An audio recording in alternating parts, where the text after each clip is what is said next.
United States of America has a huge problem. Thousands of illegal immigrants are pouring in through our southern border, and the US government is choosing to do nothing about it. They are the bigger problem. These illegal immigrants are not just coming from Mexico. That's a huge misconception. They are actually coming from 181 different countries are pouring in through our southern border. They are using that as their main entrance point.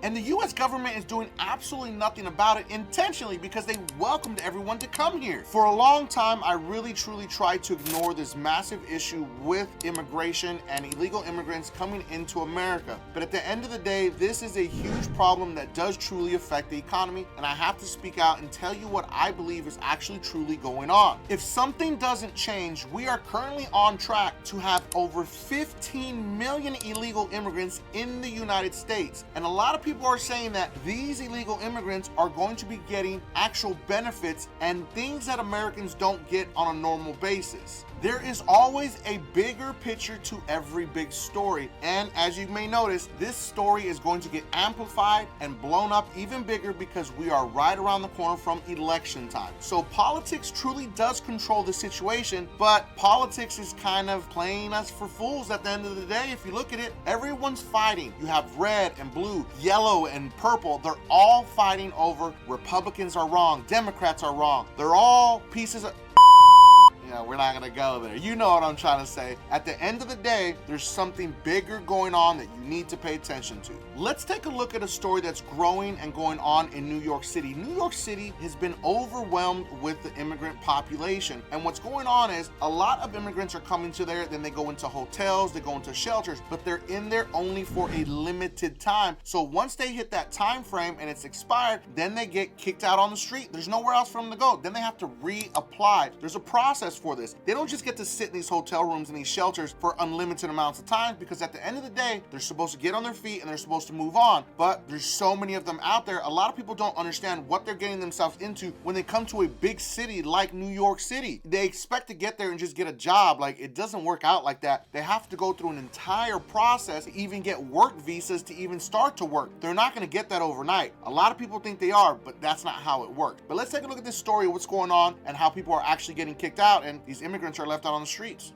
New York City is evicting 3,500 migrant families from the shelters where they are currently housed. The New York Times reports families who've been at the shelters longer than 60 days will have to reapply for the shelter beds. Educators fear hundreds of migrant children will be forced to change schools or face long commutes. They say it could be the biggest disruption to education since the pandemic. Did you pay attention to the end of that story? This is crazy. That's 3,500 migrants that are just gonna be kicked out on the street. Where do they go? They have nowhere else to go. They're gonna be literally sleeping on the street. But there's something also bigger going on there. If you paid attention, they said a lot of these kids are going to be displaced and not able to go to school. So these children that are coming in from other countries, it's not their fault, but they're being given actual benefits to go to school and learn on American tax dollars, which is pretty crazy if you think about it, because our school systems are already overwhelmed. The classrooms are already bigger. The government's not giving enough money to these schools to actually sustain them, and on top of that, the states are doing the same thing. So the schools are already struggling, but these people are getting benefits that US American children are not getting, which is crazy. So now these classrooms are going to be overwhelmed. These underpaid teachers are going to be overwhelmed. This is a bigger problem that's going to grow not just in the education system, but in the US economy. This is currently happening in California, Texas, Chicago, Denver, Miami, and as you saw in this video, New York City. The systems are being overwhelmed and overtaken, and it's really jacked up because these people have no fault in this. It's not their fault. They're coming seeking asylum from another country, and a lot of people say, why would you come here and not have anything? These people are in worse situations and are running from something clearly that is affecting them. There's some countries that they don't even make $100 a month, so they're trying to come here for a better life for their family. I get it. And of course, the US government was like, yeah, everyone come on in. And now they're like, no, everyone stop, because every system is being overwhelmed. Nobody was prepared for this. Listen, I was very fortunate to be born and raised here in the United States as a Latino, but at the end of the day, this situation is really going to have a huge impact on the economy. And as I said earlier, it's going to put a big, huge strain on our school systems also. And that's just a small part of a big growing problem. But what we're going to do today is we're going to let the Republican side present their argument, and then we're going to let the Democrats present their argument also, because we want to hear what both sides have to say about this huge growing issue that they're clearly ignoring, but they're pointing the finger at each other, saying, no, it's you, no, it's you. It's just a big circle jerk at the end of the day. But let's get into it. Let's hear what the Republicans have to say.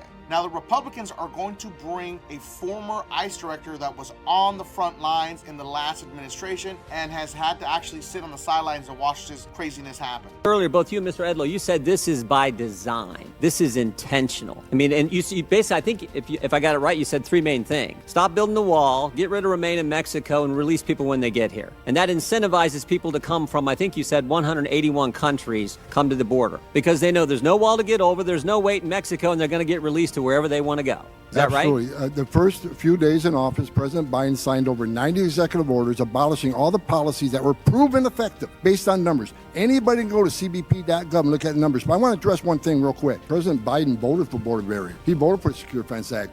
Why did he stop building them then? You know, because this is political. There's no other reason. I'll ask anybody, what is the downside on less illegal migration? What's the downside in having a secure border? What's the downside unless women get sexually assaulted? What's the downside unless children get drowning in the river? What's the downside unless fentanyl coming to this country kill thousands of Americans? What's the downside unless trafficking, sex trafficking of women and children? What's the downside on billions of dollars not being made by the cartels? You're probably sitting there asking yourself, but why? Why would the Democrats allow this? But it's not just the Democrats and it's not just the Republicans, it's both sides. Because at the end of the day, America needs cheap labor. America needs immigrant workers that are going to take this low pay. Because guess what? Americans just don't want to do these jobs that these immigrants are willing to do for very low prices. Think about it like this. Have you not noticed how your favorite restaurants are struggling to keep staff there? Have you not noticed that you can't just get a hotel room, walk into a hotel and say, hey, I'm here for a hotel room. Nah, I'm sorry, we just don't have enough staff to get that room ready, so it's gonna be a while. That didn't happen before. At the end of the day, Americans have to be replaced with cheap labor. Because like I said, Americans just don't wanna do those specific jobs. And Americans are asking for more money, which they should. There's nothing wrong with that. But at the end of the day, there's a bigger picture. Let's see what the Democrats have to say.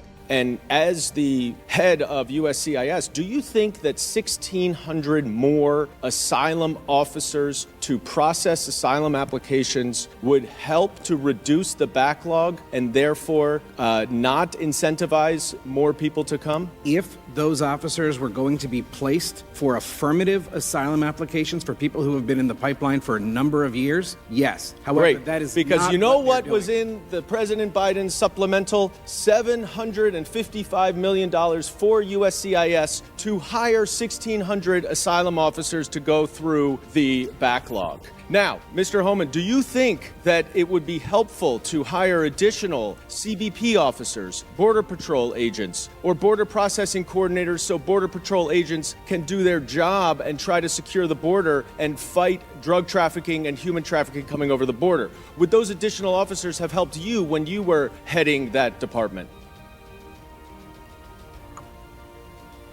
Hiring more officers to process more quickly, release more quickly. I'm not asking about people. I'm not asking about what I asked. I asked separately about CBP officers, HSI officers, Border Patrol agents, security enforcement officers. Would that help to secure the border? This is not a resource issue; it's a policy issue. That's not my question. My question is, would it be helpful? Would it be helpful? Of course, having more border patrols is always helpful. Exactly. And yet, this Republican Party does not want to add $4.46 billion that was in the president's supplemental appropriations request to go to the Customs and Border Protection. Don't believe me, I'm just Mike the Credit Guy. What do I know, right? Well, I used to actually be a chef. I was a sous chef in some of the biggest and best restaurants in North Carolina. Carolina. And while I was at those restaurants, I would say 99.9% of those restaurants were fully staffed with illegal immigrants. They used to bring me in because I was one of the very few people that can speak Spanish fluently and speak English fluently, so I could actually run these kitchens. And the people that I worked with were fully staffed illegal immigrants. And these restaurants and companies knew about it. They tried to act like they didn't, but everyone knows the truth. And the sad truth about this is these people start at the very bottom and work their way up to the very top into some of the best position in those restaurants. And what winds up happening is now these people become unaffordable. They leave these restaurants and they go to other places to make more money, because at the end of the day, they deserve and want more money because they're talented now. And now what happens is this vicious cycle just keeps on churning, because now they have to be replaced with other low labor people that want or are willing to actually do this job at a lower rate. This is what we call slave labor in the actual United States, and people will act like it's not a thing, that it doesn't exist, because Americans aren't willing to do those jobs. Guess what? Immigrants are the ones that come in and take those jobs that Americans aren't willing to do. Even though you hear that term, they took our jobs. No, they didn't take your jobs. They're actually doing the jobs you don't want to do. So it's truly not about Republicans and Democrats fighting over the power. It's about the slave labor that is still allowed in the United States. Let's take a look at this story that I brought to you from PBS. It is about undocumented workers and how business owners are very aware, and there is a literal thirst for low-cost labor in the United States, and immigrants are the ones to fill those jobs. But you're going to be shocked at the end at one of those actual business owners that you may not have known that they were actually aware that they were fully staffed with illegal immigrants, and they didn't care until they were caught. The pandemic has exposed much about life here in the U.S., including our reliance on undocumented workers in essential jobs. Paul Salman explores what's at stake for his latest report from Making Sense. In affluent Mount Kisco, a New York City suburb, undocumented immigrants for hire. At the train station, at Henry's Deli, and at Neighbors Link, a nonprofit that serves the newly arrived. They line up at 7. Contractors, even just homeowners like Tony Archie, soon follow.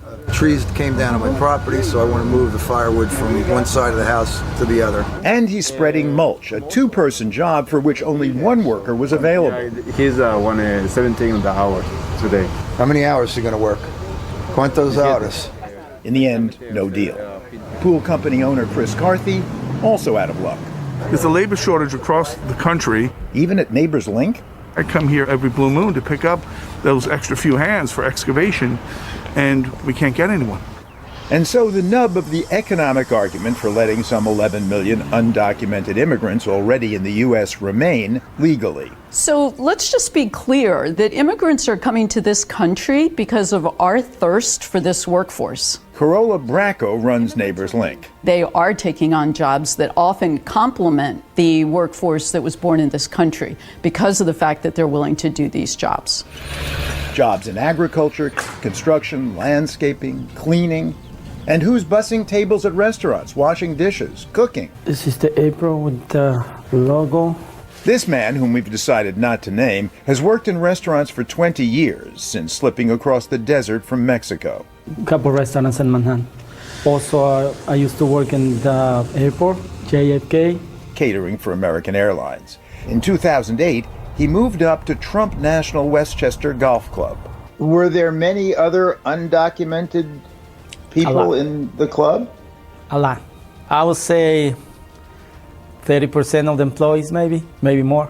In the grounds, kitchen, wait staff, maintenance, we're pretty much all over the club, illegal people. Did people know that you were undocumented? The people who hired you? Yeah, they know. How do you know they know? This is the card that I told me this is too fake for accepted. How could they not have known, he says, given that they noted the obvious inauthenticity of his ID? So I gotta get another one. I gotta spend another $45. Both bought on the street from people hawking fake IDs. Now, before you come for me in the comments saying, oh, they're taking our jobs, Mike, I can't believe you're okay with that. No, they're not taking your jobs. Americans don't want to be in the fields picking vegetables. Americans don't want to be in restaurants bussing tables. Americans don't want to be in hotel rooms cleaning up after people. At the end of the day, cheap labor is needed because Americans just don't want to do those jobs. And we have a new generation that's coming up in front of us that is asking for more money right out the gate. Now I'm not shocked about it, and they deserve it. People deserve more money, but America cannot run on high labor costs. You're complaining about the cost of everything already, but what do you think is gonna bring the cost down? Cheap labor. And if you're not okay with cheap labor, guess what? Elon Musk is building robots. Now, these aren't the first robots that have been used in actual manufacturing plants or jobs, but he's building much more advanced robots to replace you and replace everyday humans. It's on the way. Now listen, it's okay to agree to disagree, but do not get disrespectful in the comments. It's just not cool. We can talk about it. Tell me what you think about all this in the comments. Tell me what you think. Is it the fault of Republicans or Democrats? I'm not taking either side. I don't trust any politician. So I hope you enjoyed this video. Make sure that you watch the next video,